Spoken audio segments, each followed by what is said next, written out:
Agora a gente vai falar sobre ansiedade. Muitas pessoas dizem, né? Nossa, eu sou ansioso, eu sou ansiosa. Mas será que realmente é? Vamos entender melhor, porque a ansiedade é considerada um dos males do século. E a gente vai conversar agora com a psicóloga Luciana Rodrigues. Luciana, bom dia. Bom dia, Mônica. Obrigada por ter vindo, viu? Eu que agradeço. Hoje é muito comum todo mundo se rotular como ansioso e ansiosa? Sim. Se você perguntar para qualquer pessoa, todos vão se dizer ansiosos. Mas o termo ansiedade está muito banalizado, porque existe uma ansiedade que é saudável, é esperada. Quando você diz que fica ansioso por conta de uma expectativa, eu vou fazer uma prova, eu estou ansioso por essa prova, eu vou fazer uma viagem, eu estou ansioso por isso. Talvez seja aquela ansiedade apenas de expectativa, né? Uma ansiedade que vai fazer você se preparar para essa prova, por exemplo, né? Agora, o grande problema que nós temos hoje, né, a ansiedade considerada o mal do século, a ansiedade patológica, né, que hoje em dia é uma das queixas que eu mais atendo em consultório, que é aquela ansiedade que trava a vida da pessoa. É uma ansiedade que realmente gera um tormento. E existem alguns sintomas, né, que se manifestam. A pessoa começa a ter crises, ela começa a ter um pensamento acelerado, e aí começa a se manifestar no corpo, o coração acelera, a respiração fica ofegante, ela começa a ficar com as mãos trêmulas, né, suor, músculos contraídos. Então, são sintomas que se manifestam nas crises de ansiedade. Quer fazer pergunta para a Luciana? 99897-1000. E essas crises, elas podem ser desencadeadas em qualquer situação?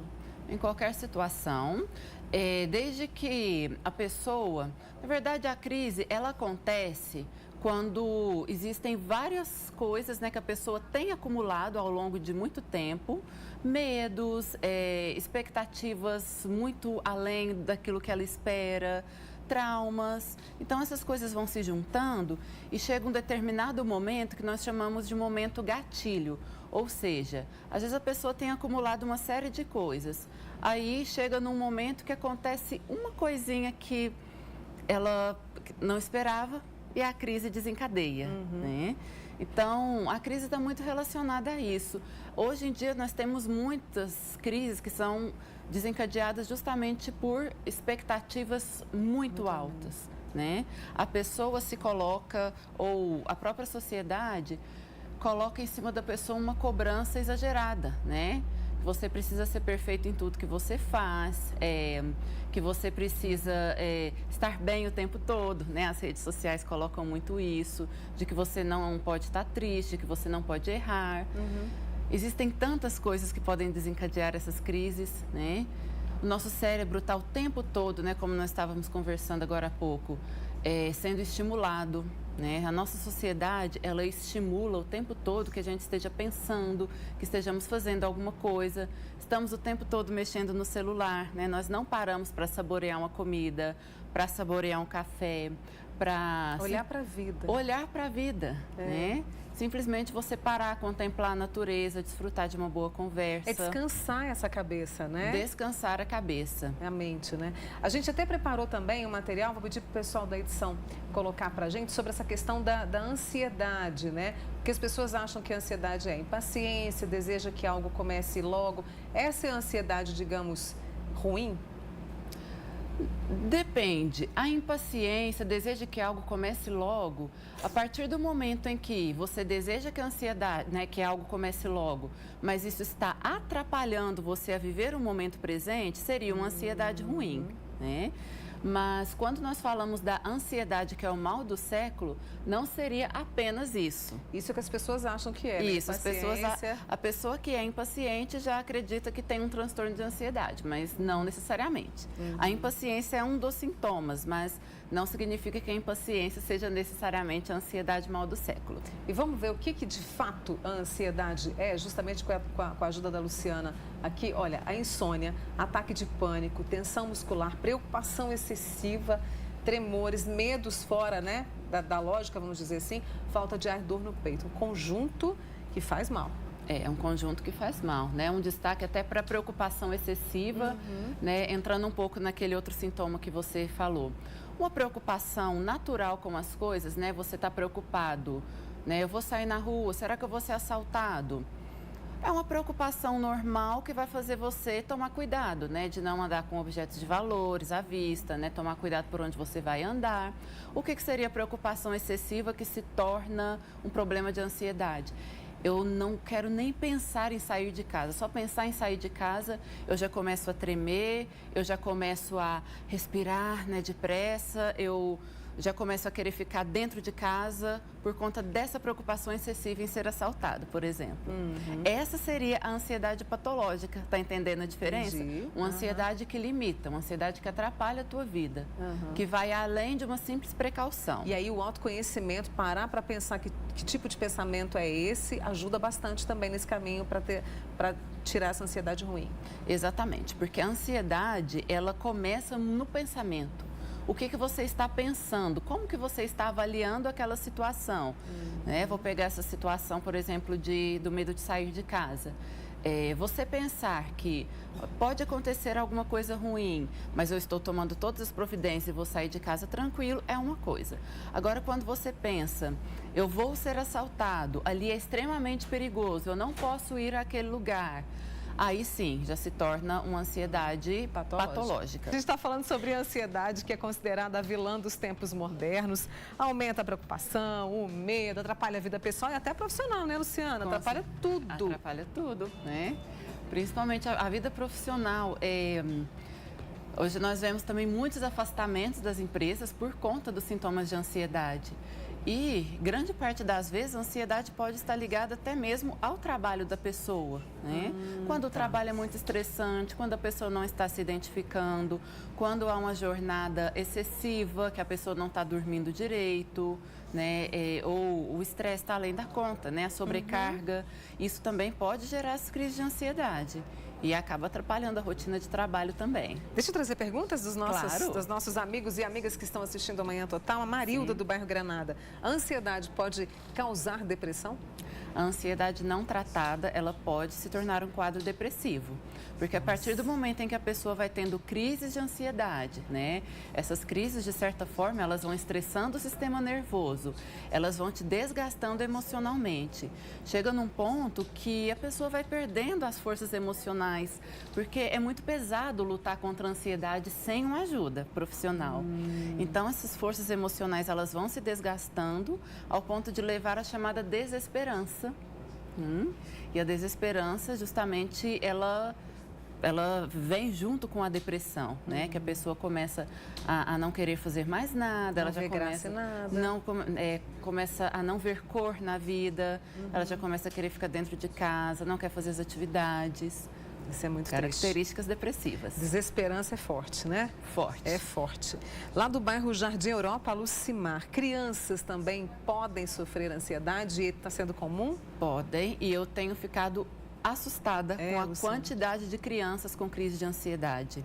Eu me lembro em 2009, quando dizíamos que a ansiedade em crianças não se tratava da forma como se trata hoje, justamente porque pensávamos o seguinte, são características normais da infância, mas hoje nós estamos na seguinte realidade, crianças de 6, 7 anos já tomando remédio para crise de ansiedade. Então, tem sido uma realidade assustadora, justamente por conta dessa superestimulação que as crianças já têm sido expostas. As crianças, elas não vivem uma infância sadia como eu vivia na minha época. Eu também, viu, Luciana? Vivia tranquila.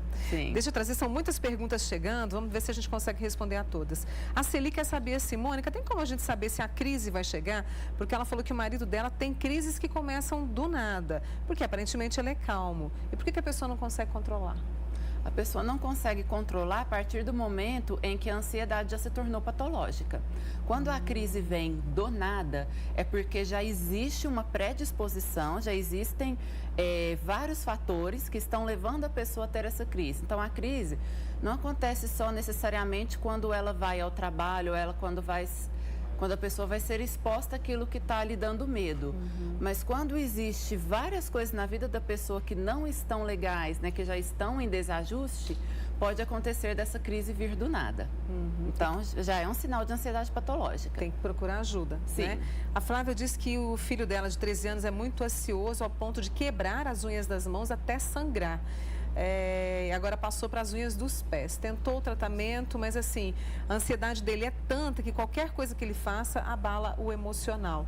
Ela quer saber que tipo de ajuda, tem que procurar ajuda, né? Precisa procurar ajuda, né? Nesse caso, a boa notícia é que esses casos, essas crises de ansiedade, hoje, tanto os psicólogos como os psiquiatras têm especializado bastante no tratamento desses transtornos. Então, ela deve procurar ajuda médica e psicológica para essa criança. Para essa criança de 13 anos. Exato. A Adriana, do bairro Canaã, está muito ansiosa, a ponto de dar tremedeira. Uma outra amiga, Mônica, mãe e cunhada, deve sofrer de ansiedade, porque ela está boa e de repente está ruim. A ansiedade causa esse tipo de comportamento? Causa esse tipo de comportamento. Justamente porque quando o transtorno de ansiedade se instala, a crise de ansiedade pode vir a qualquer momento. Às vezes a pessoa está sentada, tranquila no sofá, e os sintomas começam, porque o desajuste já se instalou. E como disse a nossa outra amiga do Canaã, e tem uma outra nossa dizendo aqui, olha, eu quero fazer isso sumir de mim, eu não sou mais uma pessoa normal e sinto medo de morrer, tenho medo até quando o tempo fecha, que vai chover. Quando o tempo fecha, essa é uma ansiedade muito comum também. Quando o tempo fecha, tem a ver com talvez um medo de chuva, tempestade, né, de algum desastre natural, e até mesmo a ansiedade e depressão sazonal, que são relacionadas à falta de luminosidade. Muitas pessoas sentem ansiedade e sintomas de depressão quando o tempo está nublado. Não é à toa que em países em que há pouca luminosidade, os índices de depressão são muito mais altos. São muito mais altos, né? Opa, tem uma amiga nossa que tinha separado a mensagem dela, mas ela acabou que apagou, mas eu me lembro. A questão de criança com ansiedade. Como é que ela vai lidar com essa criança? É a Cleidiane de Ituiutaba. Então, para lidar com a criança com ansiedade, primeiro, você precisa entender o que a criança está sentindo, deixar essa criança falar, né? Às vezes, nós tendemos muito a reprimir a criança. Não, não fica falando isso não. Pelo contrário, deixa a criança expor tudo que ela está sentindo, não menospreze o medo, né? O objeto de ansiedade dessa criança, seja alguma coisa relacionada à escola, a um bichinho, a algum medo, né? Deixe com que essa criança fale e se você perceber que realmente é algo que está atormentando muito essa criança, você precisa levar um profissional. Tem o nosso amigo Luiz, do bairro São Jorge. A gente falou sobre a questão do mercado de trabalho. Sim. É comum ficar ansioso demais à espera de um emprego e essa ansiedade pode atrapalhar? Essa ansiedade pode atrapalhar, porque a pessoa começa a pensar, e se eu não conseguir emprego? De repente as contas vão se acumulando. Depende muito dos pensamentos que estão em volta dessa espera, dessa volta ao mercado de trabalho, né? Então, percebeu esses sintomas, o importante é procurar ajuda, porque tem jeito da gente ter a ansiedade boa, aquela espera boa, Sim. E diminuir tudo isso que a ansiedade patológica faz, Luciano? A ansiedade hoje ela é perfeitamente tratável, né? Com a psicoterapia e quando a crise de ansiedade já se instalou, é necessário medicação. Por isso que é importante você procurar um profissional, procure um psicólogo, né? Se o psicólogo perceber que você precisa entrar com a medicação, ele vai te encaminhar para um profissional, para o psiquiatra, para que você esteja fazendo esse tratamento completo. Hoje é perfeitamente tratável. Quanto mais cedo procurar ajuda, mais rápido esses sintomas vão embora. Ou seja, como disse a nossa amiga, vai sumir. Vai sumir, vai sumir. Vai sumir. Uma conversa sobre ansiedade com a Luciana Rodrigues, que é psicóloga aqui com a gente hoje. Luciana, muito obrigada, viu? Eu que agradeço a oportunidade. E obrigada a você também, que participou com a gente. E claro que nós vamos retomando, porque como você disse, é um dos males, uma das queixas mais comuns hoje, né? Exatamente. Obrigada, viu, Luciana? Eu Boa que agradeço, para Mônica. você. Obrigada.